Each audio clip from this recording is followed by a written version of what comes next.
30 years. That woman had 30 years with my brother.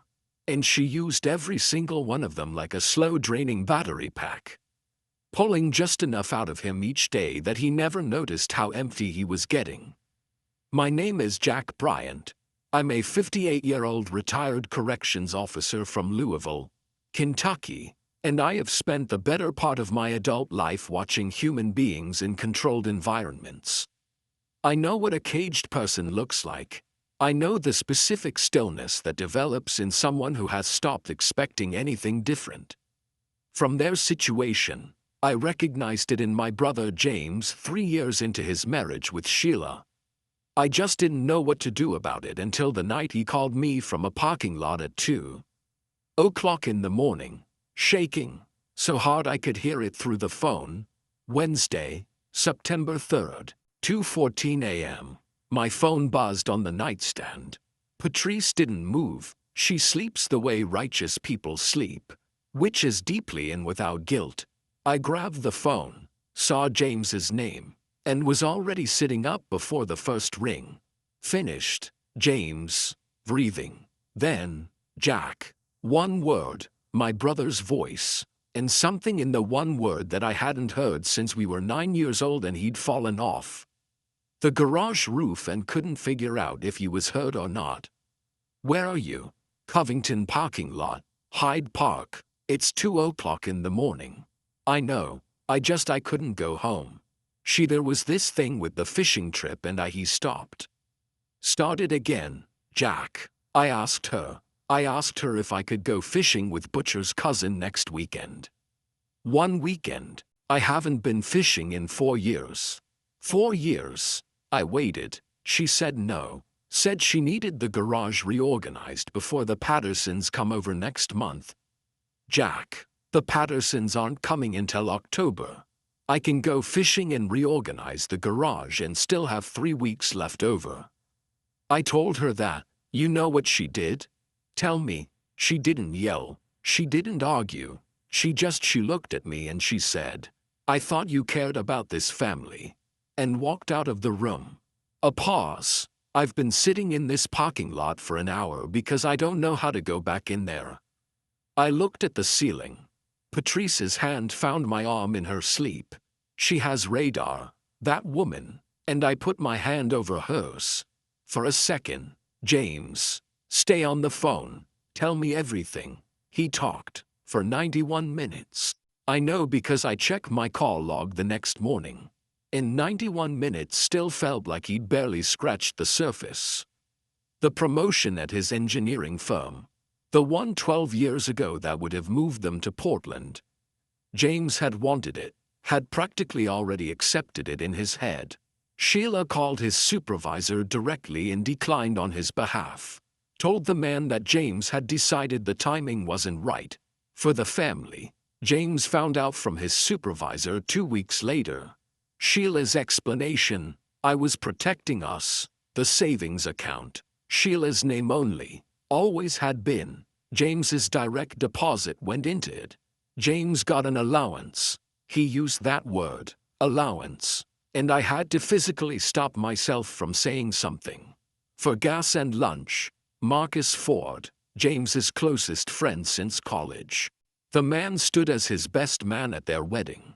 Sheila decided, roughly 8 years ago, that Marcus was irresponsible and a bad influence. Because Marcus had gone through a divorce. And that kind of thinking is contagious. James hadn't spoken to Marcus in going on 7 years. Tyler and Mara, his own kids, good kids, both of them, but raised in a house where they watched their father ask permission to exist. Tyler was 26 and still thought that was how marriages worked. Mara had moved to Columbus 2 years ago and called her dad when she knew Sheila wasn't home. I sat in the dark of my bedroom in Louisville and I felt something shift in my chest, not anger.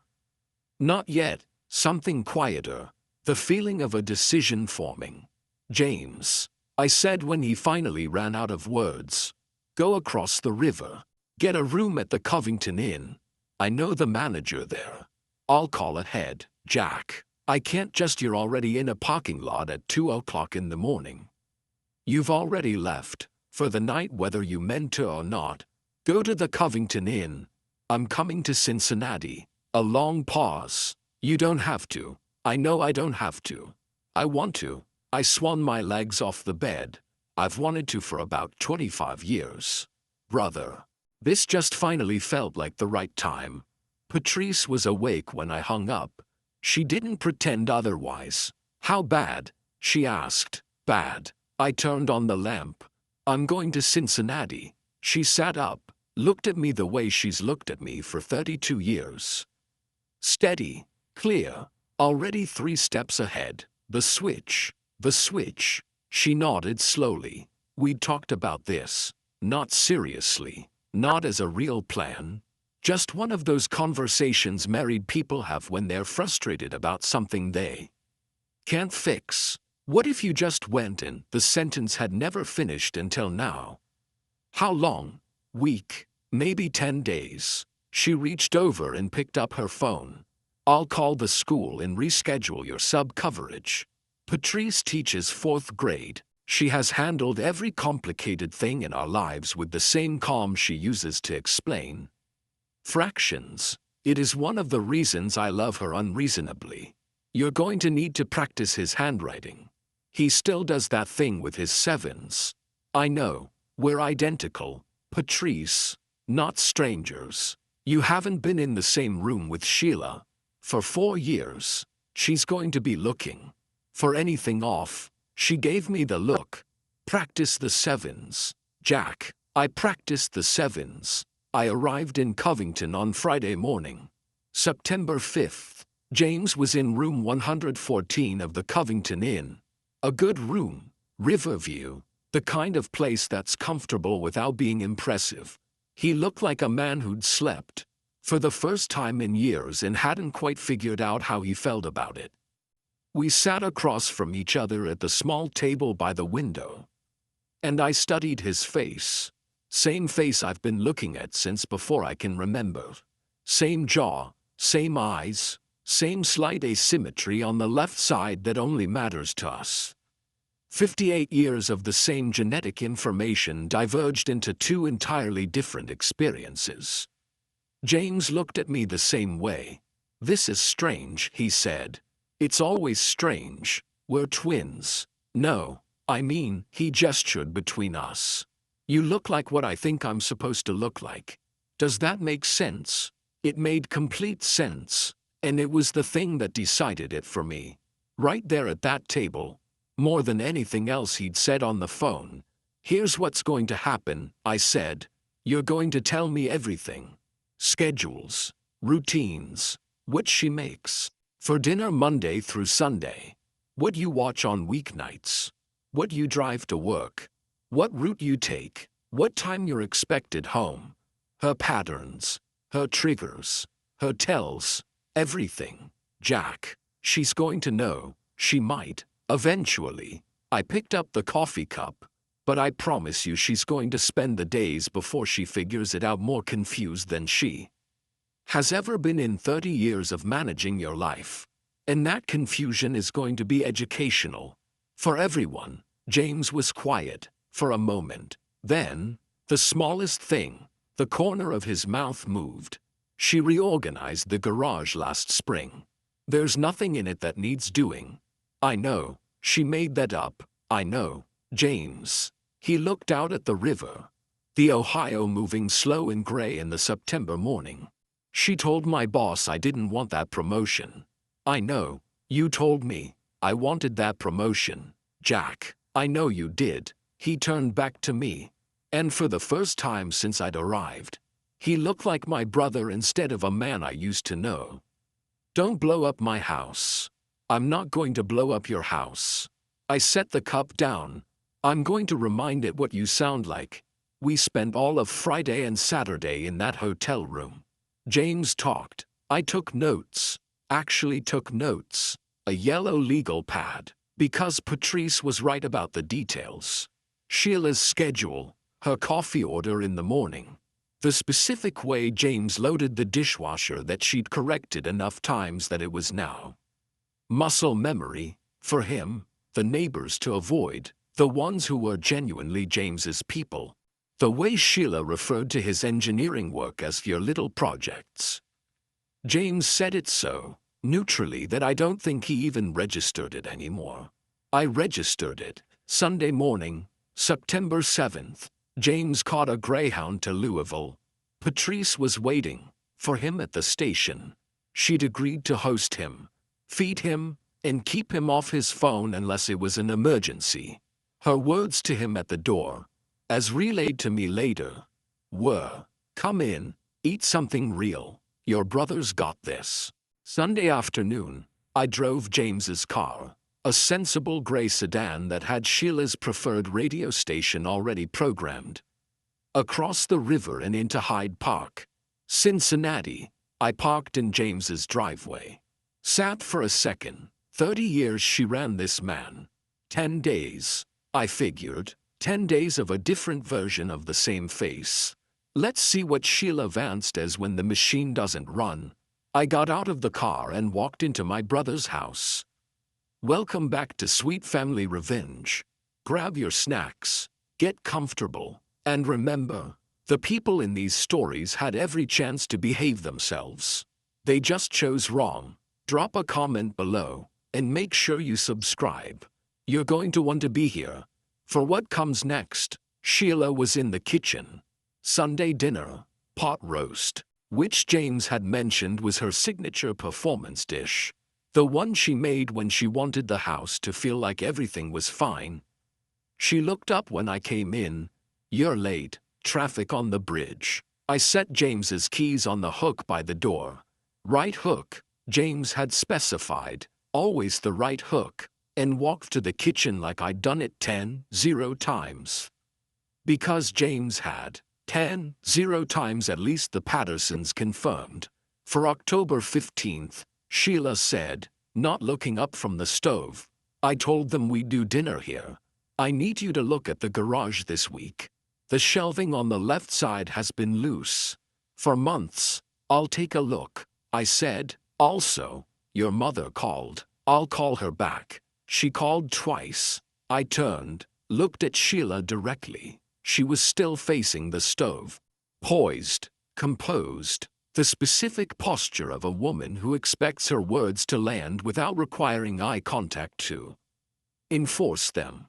25 years of watching people in institutions taught me something. People who control others rarely look at them when they're giving instructions. Eye contact implies negotiation.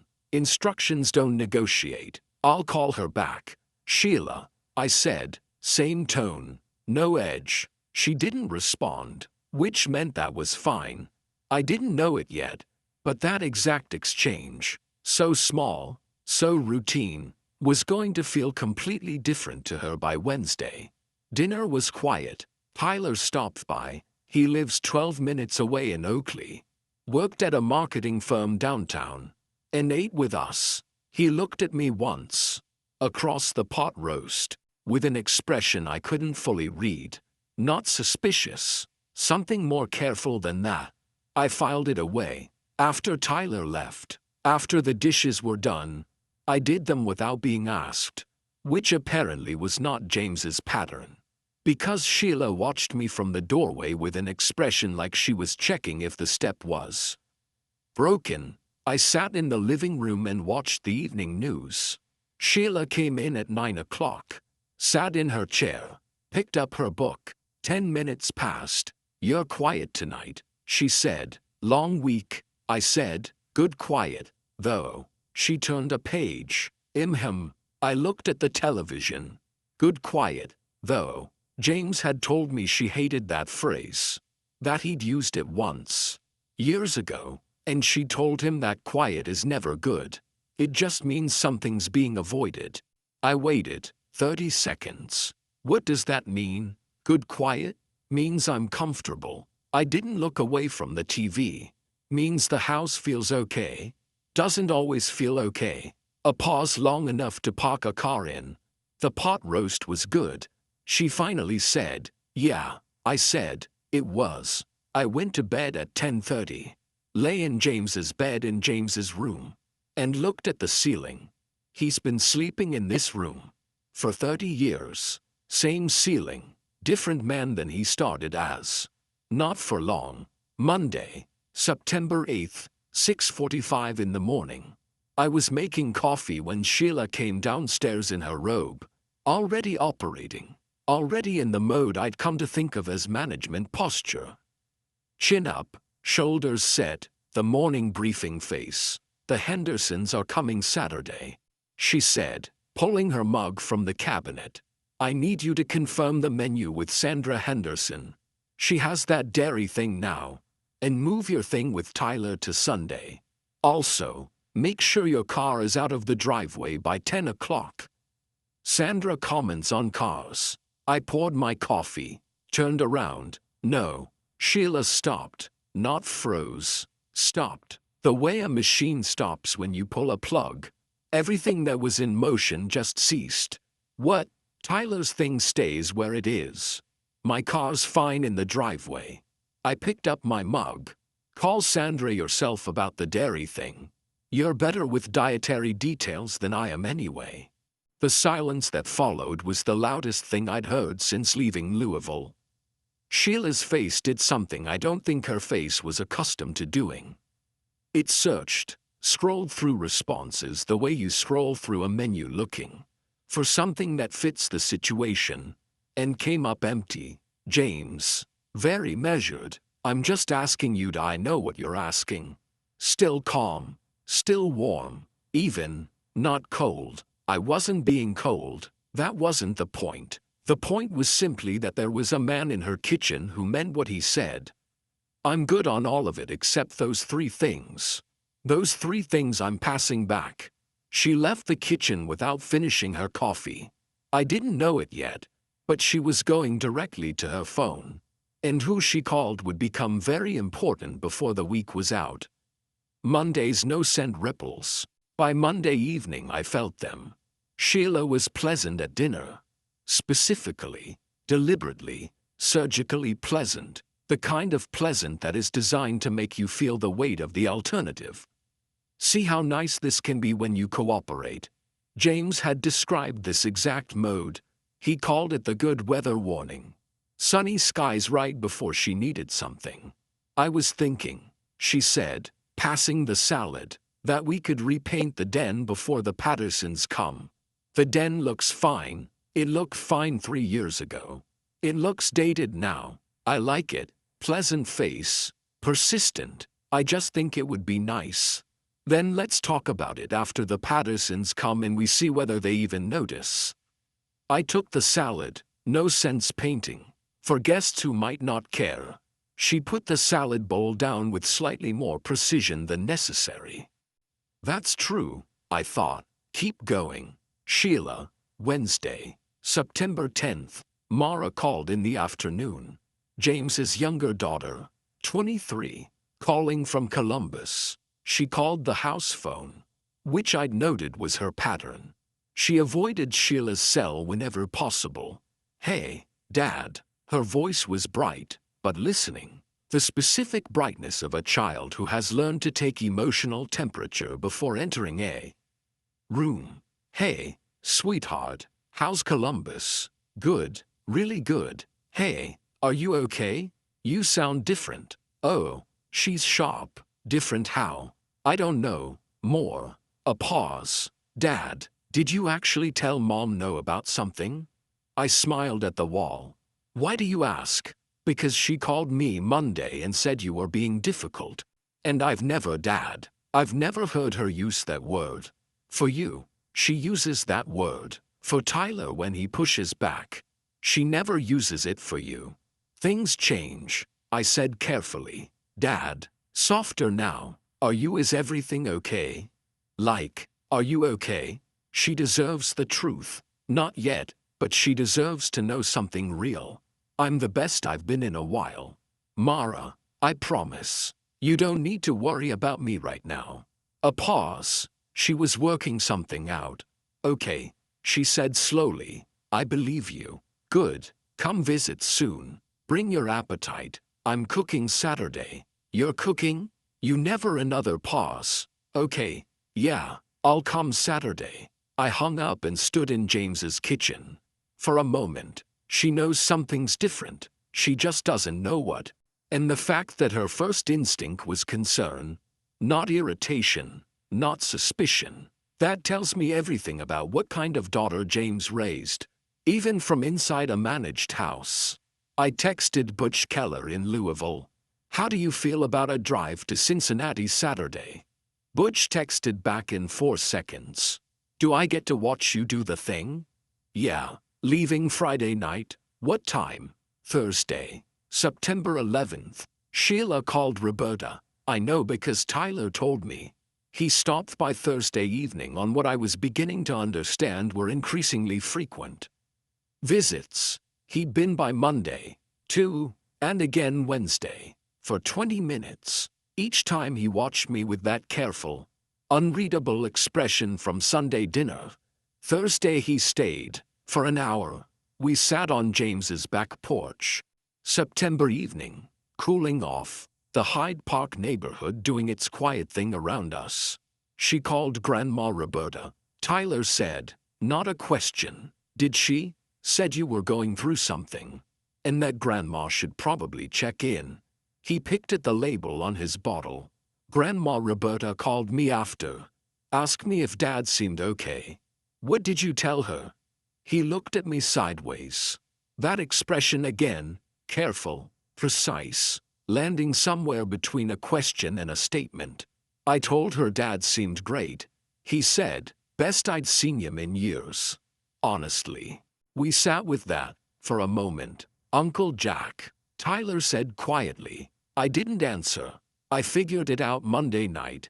He said it flat. No drama. You hold your coffee mug different. Dad holds it with both hands. You hold it by the handle. I've been watching you for 3 days. The coffee mug. Patrice would have caught that. I should have caught that. I looked at my nephew.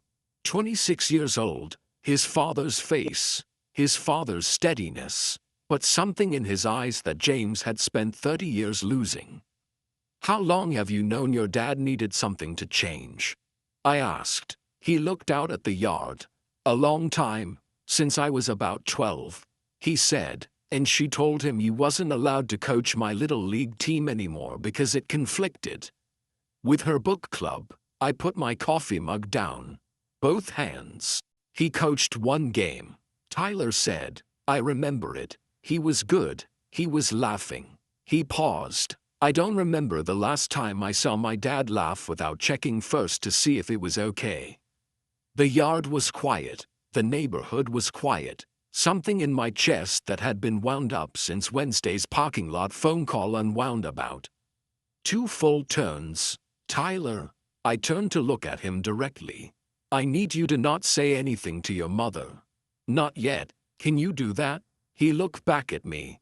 His father's eyes. Uncle Jack. I've been not saying things to my mother since I was 12 years old. I think I can manage a few more days. If you've been here a while and you want stories like this to keep coming, hit that like button and subscribe. 97% of people never do. But it's what keeps this whole thing running. Thank you. For real. Now, let's get back to it. Friday, September 12th, Sheila brought out the silence. Not the conversational quiet, the weapon, the specific loaded atmospheric silence that James had described as her heaviest tool. The kind that fills a house like weather, where every room you walk into has the pressure of something unresolved pressing on the ceiling. I've worked in corrections. I've worked with people who used silence as a weapon for 20 years and had perfected it to an art form. I've sat across from men who hadn't spoken in 3 days as a power move.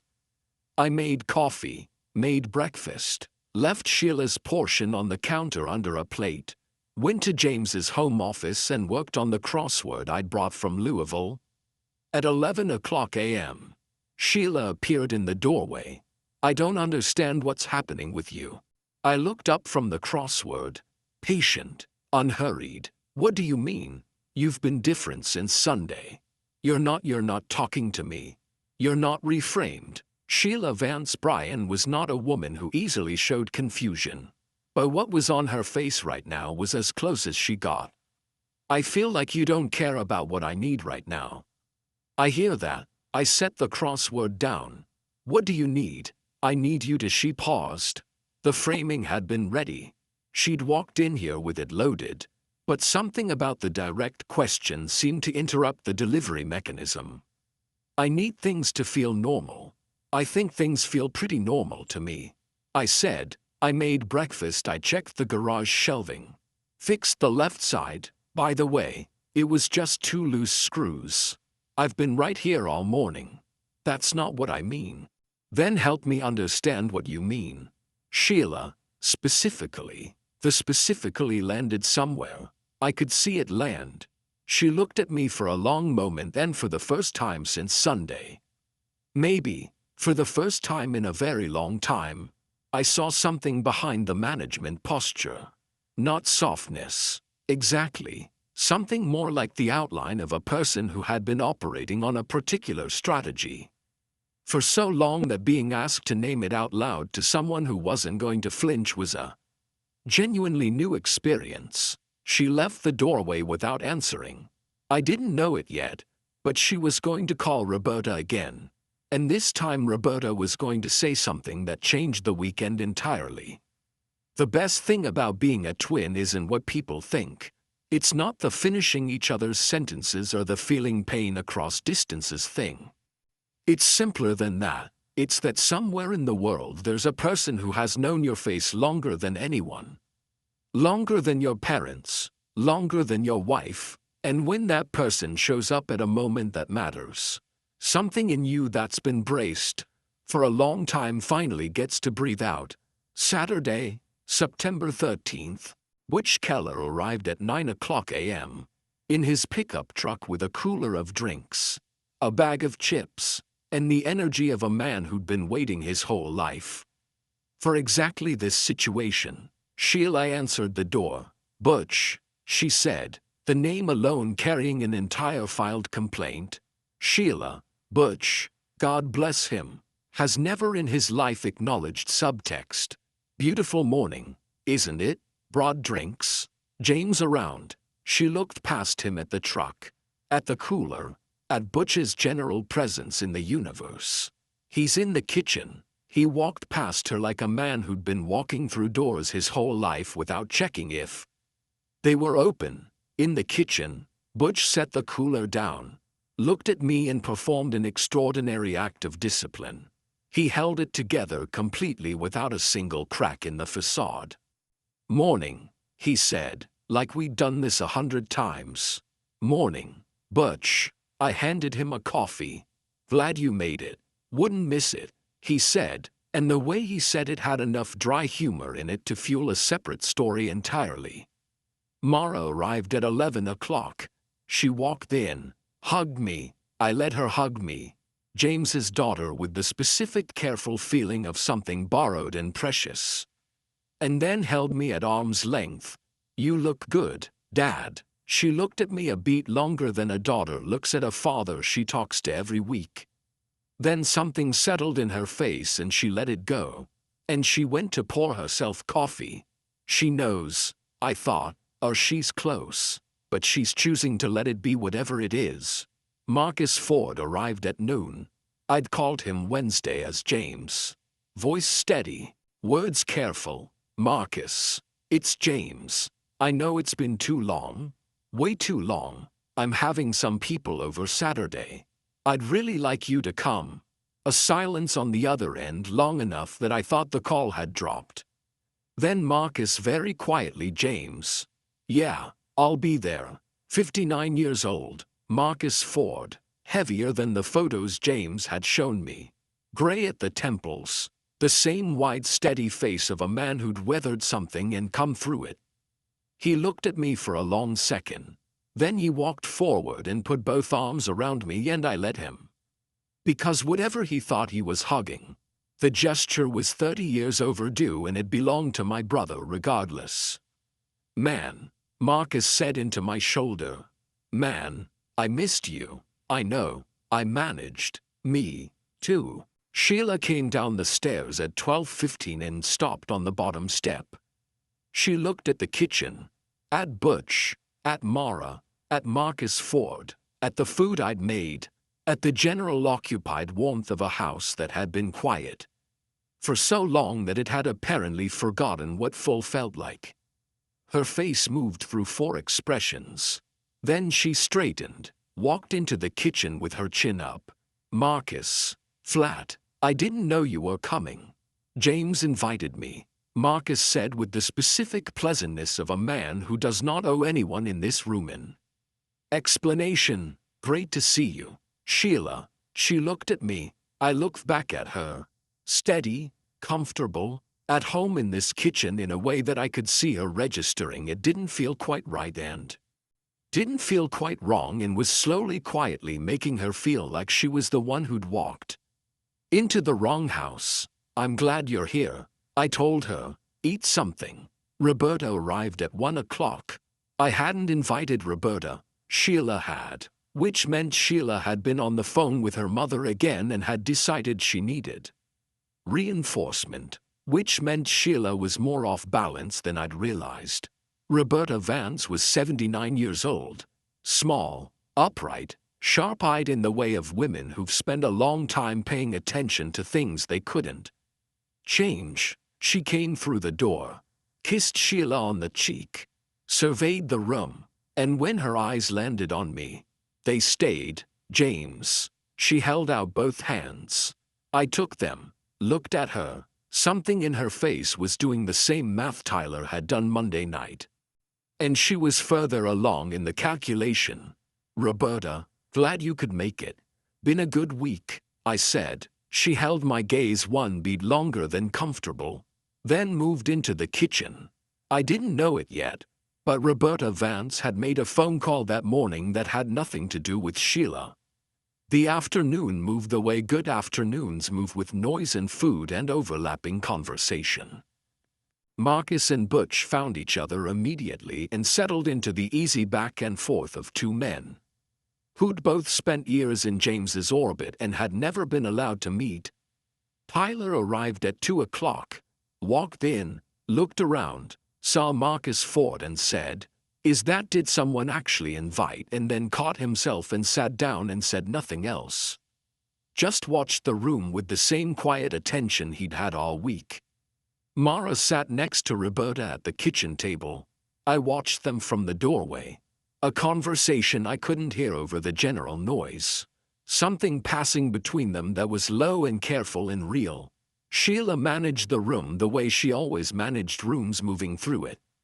Directing, repositioning, offering drinks people hadn't asked for, steering conversations. The performance was smooth. It was always smooth, but the room wasn't responding the way rooms usually responded to her. Because the room wasn't organized around accommodating Sheila Vance Bryan. It was organized around a man she'd thought she'd fully managed 20 years ago, doing things she'd shut down so completely that the people who remembered him doing them had stopped expecting to see it again. At 3:15, I raised a glass. "To James," I said. The room went quiet, "wherever he is right now. And I know exactly where that is. This one's for you." The room raised their glasses. Even Sheila lifted hers slightly with an expression I couldn't entirely categorize. My phone buzzed. A text from James, from Louisville, from my house where Patrice had made him eat 3 real meals a day and sleep 8 hours and apparently also watch old baseball games and cry once productively about the Portland promotion. "I can hear them from here. Go get them, brother." I put the phone in my pocket, looked up. Roberta was watching me from across the room. Not suspicious, exactly. Something more like recognition. The expression of a woman who has seen this face before and is deciding quietly what to do with the information. She put her glass down, stood up, and walked over to me with the deliberate steadiness of a 79-year-old woman who has decided she's done waiting. "Walk with me," she said. We stood on James's back porch. The September afternoon cooling around us. The Hyde Park neighborhood going quiet in the way it goes quiet on Saturdays. Just enough sound to feel inhabited. Roberta looked out at the yard. "You're not James," she said. I didn't answer. "You're Jack. I've known since you took my hands at the door." She paused. "James always hugs me. He doesn't take hands. You took my hands because you didn't know." I leaned against the porch railing. The handshake. One more detail I missed. "Are you going to say something?" I asked. She was quiet for a moment. Then, "My husband ran the same house. For 41 years. Same methods. Different name." Her voice had lost whatever was careful in it. What was underneath was just old and true and tired. I watched Sheila learn it. I thought she was protecting herself. Learning how to be strong. I didn't understand what she was learning until it was too late. "Roberta, she learned it from me," she said. Flat. No drama. Just a fact being put down on a table. I taught her by showing her that this is how you keep someone. This is how you make sure they don't leave. A pause. "I lost my husband 12 years ago and he was in that house with me for 41 years and I don't know if he was ever happy. I've never let myself ask that question directly until just now. Standing here, watching my daughter do it to your brother's house." The yard was quiet. "She loves him," I said, because I believed that was true. "In whatever way she knows how. I know she does." Roberta's voice was steady, but something in it was fraying at the edges. "That's the worst part. So did I." I looked at this 79-year-old woman on her son-in-law's back porch, holding 30 years of a pattern she'd handed down without meaning to. And I felt something that was not satisfaction and was not vindication. It was something heavier and more honest than either of those things. "Will you talk to her?" I asked. Roberta turned to look at me. James's brother, the man who'd driven 4 states and won his brother's life for a week because a phone call from a parking lot at 2 o'clock in the morning had finally made it impossible to do nothing. "That's why I came today," she said. At 4:30, James's gray sedan pulled into the driveway. Patrice had driven him. She came in first, gave me a look that said, "I know everything and I'll debrief you later," and went to introduce herself to Marcus Ford. James walked into his kitchen. Same face, same height, same 58 years of shared genetics in the same room. For the first time in 10 days. He looked around, at Marcus, at Butch, at Tyler who stood up immediately from his chair, at Mara who made a sound she quickly covered with her hand. At his house, his kitchen, full. Then he looked at me and I stepped aside because the point of the whole 10 days. Every no, every steady morning, every conversation, every cup of coffee held correctly, was this, getting out of the way. Giving my brother back the room he'd been slowly squeezed out of. James walked to the kitchen table, sat down. Tyler sat across from him. Mara put her hand over her father's. Sheila stood at the edge of the kitchen, watching. The management posture was gone. What was in its place was something more complicated. Something that had been loosening all week and had finally, in this moment, come entirely undone. She looked at her husband and her husband looked back at her in whatever passed between them in. That look was theirs and I didn't need to witness it. I walked past her to the back porch. Roberta was already there. "She'll talk to me," Roberta said, without turning around. "Tonight, after everyone leaves." "How do you know?" "Because she called me Thursday crying, saying James was different and she didn't know how to reach him." A pause. "And I told her that if the only way you know how to hold someone is to put them in a box and then the box stops working, you have to learn how to just hold them." And she asked me how. Roberta was quiet for a moment. I told her I'd show her. Tonight, I stood next to her and we looked at the yard in the September afternoon. Some lessons don't need a closing argument. I left Cincinnati on Sunday, September 14th, drove back across the river, across Kentucky, back to Louisville, Back to Patrice in our house and my coffee mug that I hold by the handle because I've always held it by the handle. James called me Monday night, not from a parking lot, from his kitchen. I could hear the difference in the acoustics. She agreed to counseling, he said. How'd that go, Jack? Roberta, he started again. Did you know about her husband? She told me Saturday. She cried. Sheila cried. I didn't know what to do with that. A pause. I've never seen Sheila cry about something that wasn't a strategy. How did it feel? A long silence. Like maybe there's something there, James said quietly. Something underneath all of it that I maybe stopped looking for a long time ago. Yeah, I said. Maybe. The counselor is Wednesday, he said. First session, good, Jack. The tone shifted. Something more careful. She asked me this morning very directly. She said, was that Jack the whole time? And what did you say? I said yes. A pause. And she was quiet for a while. James said. Then she said, and I want to get this right because it was the first thing she said in 30 years that felt like it came from somewhere real. She said, he's the only person who ever looked me in the eye and waited for an actual answer. I sat with that. That's something, I said. Yeah, James said. I thought so, too. Marcus Ford called James the same week. They talked for 2 hours. There is a standing monthly dinner now. First Saturday, Hyde Park. I've been to 2 of them. Tyler told me last month that his dad laughed at dinner. A real one, unguarded at something Marcus said, and that he'd had to look away for a second because he wasn't ready for it. That's the one I'm going to remember, Tyler said.